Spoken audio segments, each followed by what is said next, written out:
आप सभी को प्रभु यीशु मसीह में नमस्कार। और आइए आज का जो हमारा पाठ है, पाठ 10 और भाग 2, यीशु ने वचन और काम से जो सिखाया। तो हमने पहले भाग में भी देख चुका है इस बात को, पाठ 9 में भी, और पाठ 10 है। तो आइए हम शुरू करते हैं। अब ये पहले पाठ में हमने यीशु द्वारा अपने बालकपन अर्थात 12 वर्ष की आयु से पृथ्वी पर उसकी सेवकाई के लगभग सिखाए गए नियमों पर विचार किया था, देखा था। इस पाठ में हम उन बातों पर अपनी वर्तमान जांच खत्म करेंगे जिन्हें स्वीकार करने की उम्मीद यीशु अपने चेलों से करता है कि उनका जीवन किस प्रकार का हो। जहाँ से हमने पिछली बार छोड़ा था वहीं से आगे बढ़ते हुए विचार करेंगे हम। तो हम कहाँ से छोड़े थे पिछली बार? हमने छोड़ा था यीशु की बात की सेवकाई से सीखे गए नियम। अब यहाँ पर यीशु ने सब्बत के संबंध में फरीसियों को क्या बोला था? उसके समय की यहूदी जो गुट थे उनके अंधेपन की निंदा की थी। मत्ती 12 में भी आप पढ़ सकते हैं, लूका 2 में पढ़ सकते हैं, लूका 6 में भी आप पढ़ सकते हैं। अपने चेलों के साथ यीशु सब्बत के दिन अचानक अनाज के खेतों में से जा रहे थे, जो कि व्यवस्था के अधीन पवित्र दिन था। अब भूख लगने पर उसके चेले ने अनाज की बालें तोड़कर खाने लगे। फरीसियों ने उस पर आरोप लगाया कि उसके चेलों ने वह काम किया जिसे सब्बत के दिन में करना उचित नहीं है। भाई, आपने क्यों खाया? यीशु ने अपने चेलों का बचाव करते हुए ये कहा, क्या तुमने नहीं पढ़ा कि दाऊद ने जब वह और उसके साथी भूखे हुए तो क्या किया? वह कैसे परमेश्वर के घर में गया और भेंट की रोटी खाई। इस प्रकार से वो उदाहरण दे रहा है। अब जिन्हें खाना ना तो उसे और ना उसके साथियों को, पर केवल याजकों को उचित था। या क्या तुमने व्यवस्था में नहीं पढ़ा कि याजक सब्बत के दिन मंदिर में सब्बत के दिन की विधि को तोड़ने पर भी निर्दोष ठहरते हैं? पर मैं तुमसे कहता हूं कि यहाँ वो है जो मंदिर से भी बड़ा है। वो अपने आप को वहाँ पे दर्शा रहे हैं कि मंदिर से भी बड़ा है, याजक से भी बड़ा है। यदि तुम इसका अर्थ जानते कि मैं दया से प्रसन्न हूँ, बलिदान से नहीं, तो क्या बोलते? तुम निर्दोष को दोषी नहीं ठहराते, है ना। अब यहाँ पर जो है, मनुष्य का पुत्र तो सब्बत के दिन का भी प्रभु है। इस प्रकार से प्रभु यीशु मसीह ने कहा मरकुस 2:27 में। यीशु के शब्दों को जोड़ देता है कि सब्बत का दिन मनुष्य के लिए बनाया गया है, ना कि मनुष्य सब्बत के दिन के लिए। इस प्रकार से प्रभु यीशु मसीह ने कहा। अपनी शिक्षा को और दिखाते हुए यीशु ने सब्बत के दिन सूखे हाथ वाले एक आदमी को चंगा किया। अब यहाँ पर यीशु खेत से चला गया, वह उन्हीं फरीसियों के आराधनालय में गया। वहाँ वह एक सूखे हाथ वाले आदमी से भी मिला, और उसी दिन ही सब्बत के दिन फरीसियों ने यीशु ने पूछा, फरीसियों से पूछा। लेकिन यहाँ पर देखिए, यीशु कभी फरीसियों से पूछते हैं, फरीसी यीशु मसीह से पूछते हैं। इस प्रकार से प्रभु यीशु मसीह का जवाब कोई नहीं दे पाता है, लेकिन फरीसियों का जवाब प्रभु यीशु मसीह दे देते हैं। फरीसियों ने यीशु से पूछा, क्या सब्बत के दिन में चंगा करना उचित है? अपनी आदत के अनुसार यीशु ने अपने आदत के अनुसार यीशु प्रश्न का उत्तर दिया, तुरंत दिया, एक और प्रश्न के साथ। वो भी प्रश्न पहले करता हूँ, फिर उसके बाद अगर तुम इसका जवाब दे दोगे तो फिर मैं भी इसका जवाब दे दूंगा। अब तुम में से ऐसा कौन है जिसकी एक ही भेड़ हो और वह सब्बत के दिन गड्ढे में गिर जाए तो वह उसे पकड़ कर ना निकाले? अपने आसपास के सब लोगों की ओर नज़र घुमाते हुए फिर उसने उस आदमी से कहा, अपना हाथ बढ़ा। उस आदमी ने हाथ बढ़ाया और दूसरे हाथ की तरह वो भी बिल्कुल चंगा हो गया। मरकुस 3 में लिखा हुआ है, लूका 6 में लिखा हुआ है। यीशु के प्रश्न पर जोर देते थे, क्या सब्बत के दिन में भला करना उचित है या बुरा करना, प्राण को बचाना या मारना? मरकुस 3:5 में इसमें और जोड़ देता है कि उसने उनके मन की कठोरता से उदास होकर उनको क्रोध से चारों ओर देखा। लूका 6:6 में जब आप पढ़ेंगे तो वहाँ भी कहता है कि यीशु ने आराधनालय में उपदेश दिया, और फिर 8 में कहता है कि वह उनके विचार जानता था। उसने ये भी कहा, उठ बीच में खड़ा हो। मरकुस 3:3 में भी पढ़ा है कि खड़ा हो, और उसके शब्दों को लिखता है। अब यीशु अपना नमूना देकर प्रार्थना सिखाई। उसने पूरी रात प्रार्थना की। लूका 6:12 में भी आप पढ़ सकते हैं, मत्ती 10 में भी पढ़ सकते हैं। और इस प्रकार से 12 को और 70 को लिमिटेड कमीशन भी दिया प्रभु यीशु मसीह, जो 12 चेले थे और 70 चेलों को। पूरा पाठ ही इन दोनों लिमिटेड कमीशन पर आधारित है। प्रभु यीशु मसीह ने हमें क्या सिखाया, इस कारण हम दूसरे पाठ को छोड़ दिए गई कुछ बातों को छोड़ना, उस पर विचार नहीं करेंगे। चेलों को सेवकों के संबंध में क्या सिखाया प्रभु यीशु मसीह, मत्ती 10 उसका 24 से 25 में आप पढ़ सकते हैं। चेलो अपने स्वामी से बड़ा नहीं और ना ही दास अपने स्वामी से। चेले के लिए अपने गुरु जैसा बन जाना और दास के लिए अपने स्वामी जैसा बन जाना ही काफ़ी है।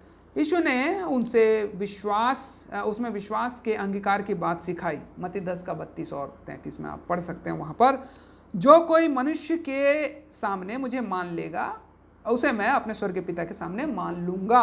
ये एक थोड़ा सा यहाँ पे बहुत ही कठिन जो है लागू किया है, क्योंकि ज़्यादातर लोग अपने आप को एक्सेप्ट ही नहीं करते हैं कि मैं मसीह हूँ, मैं प्रभु का संदेश सुनाता हूँ, मैं प्रचारक हूँ। ऐसे नहीं बोलते हैं, डरते हैं लोग अपने रिश्तेदारों के सामने भी, है ना। पर यहाँ पे लिखा हुआ है, पर जो कोई मनुष्य के सामने मेरा इनकार करेगा उसका मैं भी अपने स्वर्गीय पिता के सामने इनकार करूँगा। यीशु चाहता है कि उसके चेले उसका प्राथमिकता दें। अब जो माता या पिता को मुझसे अधिक प्रिय जानता है वह मेरे योग्य नहीं बोल रहा है, और जो बेटा या बेटी मुझसे अधिक प्रिय जानता है वो मेरे योग्य नहीं, और जो अपना क्रूस लेकर मेरे पीछे ना चले वो मेरे योग्य नहीं। देखिए यहाँ पे प्रभु यीशु मसीह ने अपना मतलब क्या बोलते हैं उसको, न्याय सुना दिया, जजमेंट कर दिया कि मेरे योग्य कौन नहीं है ना। जो माता पिता को मुझसे अधिक प्रिय जानता है, बेटा को मुझसे अधिक प्रिय जानता है, जो अपना क्रूस लेकर मेरे पीछे ना चले वो मेरे योग्य नहीं। जो अपना प्राण बचाता है वो उसे खोएगा, जो मेरे कारण अपना प्राण खोता है वह उसे पाएगा। यीशु के भेजे हुए को ग्रहण करना और स्वयं यीशु को स्वीकार करना माना जाता है। अब यहाँ पर जो है अपने 12 जो प्रेरित से उसने कहा, जो तुम्हें ग्रहण करता है वो मुझे ग्रहण करता है। मत्ती 10 का 40 भी आप पढ़ सकते हो। और जो मुझे ग्रहण करता है वो मेरे भेजने वाले को ग्रहण करता है। जो भविष्यवक्ता को और भविष्यवक्ता जानकर ग्रहण करे वह भविष्यवक्ता का बदला पाएगा, और जो धर्मी को धर्मी जान करके ग्रहण करे वो धर्मी का बदला पाएगा। देखिए प्रभु यीशु मसीह की शिक्षा बहुत ही डिफ़िकल्टी है। यहाँ पे आप देखिए, उस बात को समझिए, क्योंकि आज जो प्रभु यीशु मसीह सिखा रहे हैं शायद हम नहीं चल पा रहे हैं उस पर। जो कोई इन छोटों यानी प्रेरितों में से एक को चेला जानकर केवल एक कटोरा ठंडा पानी पिलाए वह किसी रीति से अपना प्रतिफल ना खोएगा।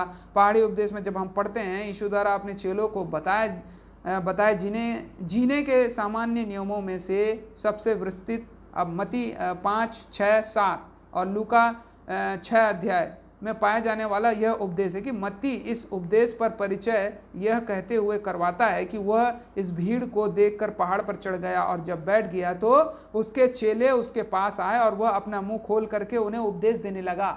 ये मत्ती बता रहा है। दीनता, मन के दीनता के बारे में मत्ती 5 का 3, लूका 6 का 20, और शोक करना मत्ती 5 में लिखा हुआ है, लूका 6 में लिखा हुआ है। विनम्रता मत्ती 5 में लिखा है। धार्मिकता की इच्छा मत्ती 5 में लिखा है। दया मत्ती 5 में लिखा है। आत्मिक शुद्धता मत्ती 5 में लिखा है। अब मेल करवाना मत्ती 5 में लिखा है। धार्मिकता की खातिर सताव सहना मत्ती 5 में लिखा है और लूका 6 में भी लिखा हुआ है। अब यीशु की खातिर बिना कारण दुख सहना। अगर आप यीशु के लिए बिना कारण दुख सह रहे हैं तो बहुत बड़ी बात है। मसीह के लिए दुख सहने पर हमें आनंद करना चाहिए, परंतु हाय उन पर जो धनवान हो, क्या तुम अपनी शांति पा चुके? हाय तुम पर जो अब तृप्त हो क्योंकि भूखे हो। हाय तुम पर जो अब हंसते हो क्योंकि शोक करोगे, रोओगे। हाय तुम पर जब मनुष्य तुम्हें भला कहे, क्योंकि उनके बाप दादों झूठे भविष्यवक्ताओं के साथ ऐसा ही किया करते थे।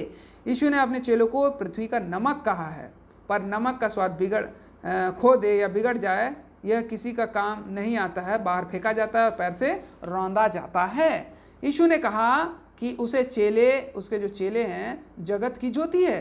अब उन्हें मनुष्य के सामने अपनी ज्योति को चमकाना है। पहाड़ पर बसे नगर की तरह हैं, दीवार पर रखे हुए दिए की तरह हैं। अब यह मनुष्यों के सामने अपने अच्छे कामों को इस तरह दिखा कर किया जाता है जिससे परमेश्वर की बढ़ाई करे लोग। इसलिए हमें नमक और दीपक कहा गया है। यीशु व्यवस्था या भविष्यवक्ताओं को नष्ट करने के लिए नहीं बल्कि उन्हें पूरा करने के लिए आया था। जब तक सारा पूरा ना हो जाता तब तक कुछ भी टलता नहीं था। छोटी छोटी आज्ञा को तोड़ना और दूसरे को उसे तोड़ना सिखाना स्वर्ग के राज्य में सबसे छोटा कहलाता है। छोटी से छोटी आज्ञा को मानना और दूसरे को भी मानना सिखाना स्वर्ग के राज्य में बड़ा कहलाता है। 19 आयत में आप देखेंगे, मत्ती 5 का 19 आयत में। हमारी धार्मिकता शास्त्रियों और फरीसियों की धार्मिकता से बढ़कर होनी आवश्यक है, नहीं तो हम स्वर्ग राज्य में प्रवेश नहीं कर सकते। फिर यीशु ने यह दिखाने के लिए धार्मिकता के लिए उसकी शर्तें कि किसी प्रकार से पुराने नियम अर्थात 10 आज्ञाओं वाली व्यवस्था से अधिक की मांग करती है। 6 विपरीत उदाहरण दिए हैं प्रभु यीशु मसीह यहाँ पे। तो यहाँ पर जो है पूर्व काल में लोगों से क्या कहा जाता था और यीशु मसीह क्या कहते हैं, हम थोड़ा सा अंतर देखेंगे यहाँ पे कि पुराने नियम में क्या बोला जा रहा है और यीशु मसीह क्या शिक्षा दे रहे हैं, पुराने नियम की क्या शिक्षा और यीशु मसीह क्या शिक्षा दे रहे हैं, इस बात को हम देखते हैं। पूर्व काल के लोगों से क्या कहा गया था, हत्या ना करना, है ना, हत्या ना करना। परंतु मैं तुमसे कहता हूँ कि बिना कारण कोई क्रोध करता है या बेफालतू का किसी के ऊपर आप क्रोध करते हो तो आप हत्या करते हो, है ना, किसी का मन दुखाते हो तो आप हत्या करते हो। इस प्रकार से यहाँ पे प्रभु यीशु मसीह सिखाते हैं। अब पूर्व काल में से लोगों से क्या कहा गया था, व्यभिचार ना करना, है ना। तो यहाँ पर क्या है, परंतु मैं तुमसे कहता हूँ कि स्त्री को कामुकता दृष्टि से देख लिए तो व्यभिचार कर बैठे, और अगर किसी को तुमने ठोकर खिलाया तो व्यभिचार कर बैठे, है ना। अब पूर्व काल में क्या कहा था, जो कोई अपनी पत्नी को तलाक देना चाहे वो उसे त्याग पत्र दे, परंतु मैं तुमसे कहता हूँ व्यभिचार को छोड़ किसी कारण से उसे तलाक या उसे व्यभिचार करवाना है, उससे व्यभिचार करवाना। यानी कि अगर आप उसे छोड़ते हो तो आप उससे व्यभिचार करवा रहे हो। अगर व्यभिचार करती हुई पकड़े गई तो आप छोड़ सकते हो उसको या ग्रहण भी कर सकते हो, और तलाकशुदा से भी शादी करने से आप व्यभिचार कर रहे हो। आप इस बात को याद रखिए, जितने भी मसीह भाई बहन तलाक लिए हैं वो सारे लोग व्यभिचार किए हैं, ठीक है। जब तक आपकी पत्नी का मृत्यु नहीं हो सकता आप दूसरा शादी नहीं कर सकते, जब तक पति का मृत्यु नहीं होता तब तक आप दूसरा शादी नहीं कर सकते। पूर्व काल में फिर क्या बात कहा गया था, झूठी शपथ ना खाना, परंतु मैं प्रभु के लिए अपनी शपथ को पूरी करना। परंतु यहाँ पे मैं तुमसे कहता हूँ कि शपथ खाना ही नहीं, पुराने नियम में खाना बोल के लिखा था, झूठी शपथ नहीं खाना बोल के, लेकिन यहाँ शपथ खाना ही नहीं, चाहे झूठी हो या सच्ची हो। बातचीत में हाँ कि हाँ या ना कि ना होनी चाहिए तुम्हारा, मत्ती 5 उसका 34-36 में लिखा हुआ है। अब आँख के बदले आँख और दांत के बदले दांत, परंतु मैं तुमसे कहता हूँ कि बुराई का सामना ना करो, दूसरा गाल फेर दो, कोई मारे तो दूसरा गाल दे दो, कोई ज़बरदस्ती करे तो उसके साथ एक कोस चले जाओ, और उसे कुर्ता मांगे तो पूरा पजामा भी दे दो। दान और उधार दो, लोगों से दोबारा मत मांगो। इस प्रकार से प्रभु यीशु मसीह सिखाते हैं। अब पूर्व काल में क्या बोला गया था, पड़ोसी से प्रेम रखना और अपने बैरी से बैर, परंतु मैं तुमसे कहता हूं कि अपने शत्रुओं से प्रेम रखो, प्रभु यीशु मसीह कहते हैं। मत्ती 5 का 44 में लिखा हुआ है, लूका 6 का 27 में लिखा है, जो तुम्हें श्राप दे उन्हें आशीष दो, और जो तुमसे घृणा करे उनके साथ भलाई करो, जो तुम्हारा अपमानजनक ढंग तुम्हें इस्तेमाल करे उनके लिए प्रार्थना करो। इस प्रकार से प्रभु यीशु मसीह ने सिखाया है पुराने नियम और नए नियम में, है ना। तो दान देने पर, दान लोगों को प्रभावित करने के लिए नहीं बल्कि सच्चे दिल से परमेश्वर को देना बहुत जरूरी है। मत्ती 6 उसका 1 से 4 पढ़ सकते हैं। प्रार्थना लोगों को प्रभावित करने के लिए नहीं बल्कि सच्चे मन से परमेश्वर के लिए करना चाहिए। मत्ती 6 में लिखा हुआ है, बार बार व्यर्थ शब्दों का इस्तेमाल करके नहीं करना है प्रार्थना। हम बहुत सारे व्यर्थ शब्दों का इस्तेमाल करते हैं, बार बार हालेलुया हालेलुया हालेलुया हालेलुया, स्तुति स्तुति स्तुति स्तुति, आमीन आमीन आमीन, ये नहीं। जैसा आप आम इंसान लोगों से बात करते हैं या आप अपने पिता से बात करते हैं, वैसे ही अपने वो स्वर्गीय पिता से भी आप बात कर सकते हैं। आपको यहाँ बीच बीच में बार बार शब्दों का इस्तेमाल नहीं करना है। हमारी प्रार्थनाएं नमूने की यीशु की प्रार्थना जैसी होनी चाहिए। यीशु जैसे प्रार्थना करता था वैसे हम भी प्रार्थना करें। मत्ती 6 और 9 का 13 में लिखा हुआ है, यदि हम क्षमा पाना चाहते हैं तो दूसरों को क्षमा करना आवश्यक है। उपवास रखने पर सच्चे मन से हो, चेहरा उतरा हुआ ना हो, मनुष्यों को ना लगे कि तुम उपवास रखे हो, या तो ढिंडोरा पीटा जाता है हम उपवास हैं हम उपवास हैं। परमेश्वर के लिए उपवास हो। धन जमा करने पर पृथ्वी पर नहीं बल्कि स्वर्ग में धन जमा करो, जहाँ तेरा धन होगा वहाँ तेरा मन होगा। दो स्वामी की सेवा नहीं कर सकते। प्राण, भोजन, पानी, कपड़ों या आगार की चिंता ना करें। यदि हम पहले परमेश्वर के राज्य और उसकी धार्मिकता की खोज करें तो ये सब चीज़ें हमें दी जाएगी। कल की चिंता ना करें। दूसरों पर दोष लगाने पर, यदि हम नहीं चाहते कि दूसरे लोग हम पर दोष ना लगाएं तो हम भी उन पर दोष ना लगाएं। ये बात याद रखें। अब जिस प्रकार से हम दूसरे पर दोष लगाते हैं वैसे ही वो हम पर भी दोष लगाएंगे। जिस प्रकार से हम दूसरों के साथ व्यवहार करते हैं वैसे ही वो हमारे साथ व्यवहार करेंगे। उदाहरण के लिए, दिया करो तो तुम्हें भी दिया जाएगा। दूसरों पर दोष लगाने पर उनकी गलतियां निकालने से पहले हमें पहले अपने ऊपर दोष लगाकर अपनी गलतियां निकालना चाहिए। यहाँ पे प्रभु यीशु मसीह कहते हैं। और यहाँ पे हमें डाह नहीं या कपट नहीं करना है। अब कीमती प्रयास उन लोगों पर ना गवाहों जिनका मजाक उड़ाते हैं, बहुत सारे लोगों पर वो मजाक ना उड़ाए। परमेश्वर की सहायता पाने के लिए हमें अच्छे बातों के लिए प्रार्थना करनी आवश्यक है। दूसरे के साथ वैसे ही बर्ताव करो जैसा तुम चाहते हो कि तुम्हारे साथ भी लोग करें। सच्चाई के पीछे चलो, भीड़ के नहीं। परंतु लोग चौड़े फाटक से जाते हैं और चौड़े मार्ग पर चलते हैं, परंतु विनाश की ओर ले जाता है चौड़ा मार्ग जो है। थोड़े ही जो तंग फाटक को यानी कि सकरा फाटक पार करते हैं, मार्ग पर जाते हैं, परंतु ये जीवन की ओर ले जाता है। यदि हम जीवन को चाहते हैं तो हमें अनुशासन का कठोर मार्ग चुनना जरूरी है। प्रभु यीशु मसीह सिखाते हैं। अब झूठे नबियों से सावधान। बाहर से भेड़ों जैसे दिखते हैं, अंदर से फाड़ने वाले भेड़िए हैं। उनके फलों से उन्हें पहचान लोगे तुम। अच्छा फल ना देने वाला वृक्षों को काट कर आग में झोंक दिया जाता है। यीशु मसीह की चापलूसी करना काफ़ी नहीं, परमेश्वर की इच्छा को मानना आवश्यक है। हाँ, यीशु मसीह की चापलूसी यानी कि ओ स्तुति स्तुति स्तुति, प्रभु प्रभु प्रभु प्रभु तेरा धन्यवाद हो, हे यीशु हे यीशु, हे प्रभु प्रभु, ऐसा बोलने वाला चापलूसी करना नहीं, बल्कि परमेश्वर की इच्छा पर चलना जरूरी है। क्योंकि हे कुकर्म करने वाले मेरे पास से चले जाओ, हे प्रभु बोलने वाले में से कोई भी स्वर्ग के राज्य में प्रवेश नहीं करेगा। चापलूस कुकर्म करने वाले कहा गया है।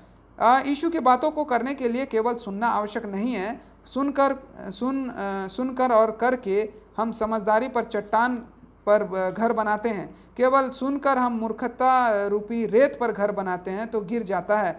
यीशु अधिकार वाले की नाई सिखाता था, सेवा करने की इच्छा। उदाहरण, यीशु ने सूबेदार को बताया कि उसका सेवक लकवे का रोगी था, मैं आकर उसे चंगा करूंगा। अब स्वर्ग का राज्य पूर्व और पश्चिम के लिए मिलन स्थान है, स्वर्ग का जो राज्य है। अब यीशु ने कहा, और मैं तुमसे कहता हूं कि पूर्व और पश्चिम से बहुत से लोग आकर अब्राहम और इसहाक और याकूब के साथ स्वर्ग के राज्य में बैठेंगे। परमेश्वर के बालक के खोने की संभावना। करुणा का एक उदाहरण, विधवा के पुत्र को मुर्दों में से जिलाना। अब यीशु की शिक्षा बातों ही से नहीं बल्कि कामों से भी दी गई है।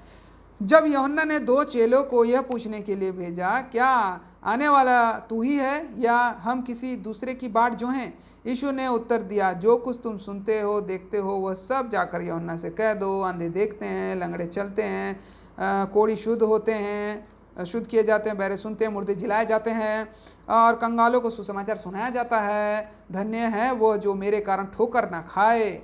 अब यहाँ पर जो है उसने यूहन्ना बपतिस्मा देने वाले के विषय में कहा कि यूहन्ना भविष्यवक्ता से भी बड़ा था। यूहन्ना भविष्यवक्ता से भी बड़ा था। जो स्त्रियों से जन्मे हैं उनसे यूहन्ना बपतिस्मा देने वाला से कोई बड़ा नहीं था, पर जो स्वर्ग के राज्य में छोटे में से छोटा है वह यूहन्ना से भी बड़ा है। इस प्रकार से प्रभु यीशु मसीह ने बताया। अब यूहन्ना बपतिस्मा देने वाले के दिनों से अब तक स्वर्ग के राज्य में बलपूर्वक प्रवेश होता रहा है, लेकिन अब नहीं होगा।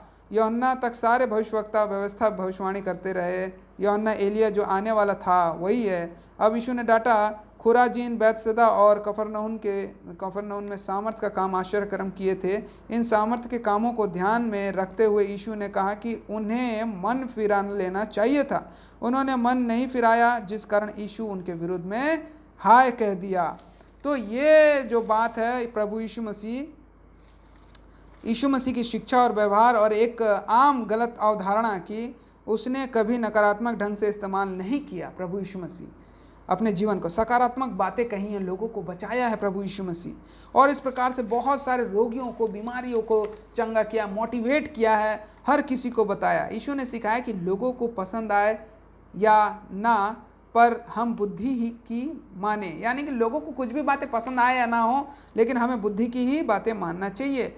अब उसने दिखाया कि लोगों को प्रसन्न करने की कोशिश करना मूर्खता है। लोगों को प्रसन्न करने की कोशिश मत करो। यूहन्ना बपतिस्मा देने वाला ना रोटी खाता और ना दाखरस पीता था। लोगों ने कहा कि उसमें दुष्ट आत्मा है। यीशु खाता भी था और पीता भी था। लोग कहते हैं देखो ये पेटू है, पियक्कड़ है, यह मनुष्य चुंगी लेने वाले का और पापियों का मित्र है, सरदार है। परंतु इस पर परेशान होने के बजाय उसने कहा कि ज्ञान अपनी सब संतानों द्वारा सच्चा ठहराया गया है।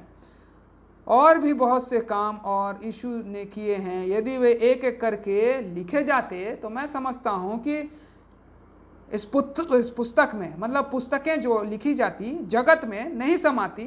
जो कुछ मतलब समाया उसको दिया गया, जो इम्पोर्टेंट है हमारे जीवन के लिए उसको हमें दिया गया है कि तुम उस पर विश्वास करो और परमेश्वर का पुत्र मसीह है, इस प्रकार से विश्वास करो और विश्वास करके उसके नाम से जीवन पाओ। तो ये इस प्रकार से आज हमारा ये 2 भाग पाठ खत्म हुआ, जो यीशु ने वचन और काम से सिखाया था। और इसी प्रकार से हम 11वां पाठ के साथ हम उपस्थित होंगे। तब तक के लिए परमेश्वर आप सभी को आशीष दे। प्रभु आप सभी को बुद्धि और ज्ञान दे। प्रभु में आप सभी को फिर से एक बार नमस्कार।